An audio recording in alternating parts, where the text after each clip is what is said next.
Restorative justice is actually a whole continuum of programs, some of which are more fully restorative and some are less fully, but they're guided by restorative principles.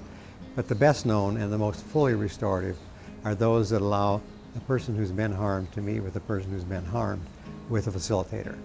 There are different models. Some of them are more individualized. From New Zealand, we got something called the Family Group Conference. What's being used here a lot and very powerful is the peacemaking circles, where a larger group, victim, offender, family members, maybe community members, join together in a facilitated circle where talking piece is used and only one person speaks at a time, and so forth. What they're designed to do is they give people a chance to tell their stories. The victim gets to say how this impacted their lives, how it felt, and so forth. The offender gets to tell their story.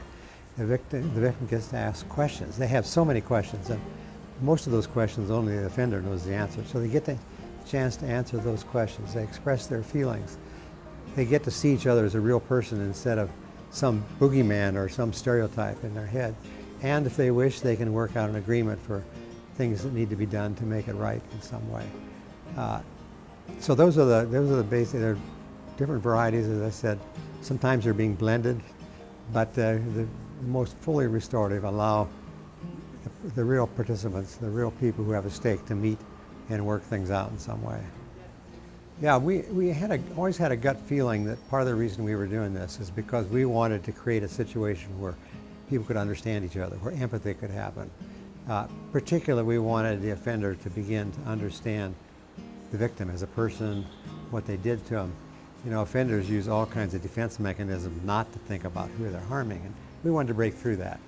But now neuroscience is telling us we were exactly on the right track. They say the human brain is wired to connect with each other. We're designed from birth to connect with other people.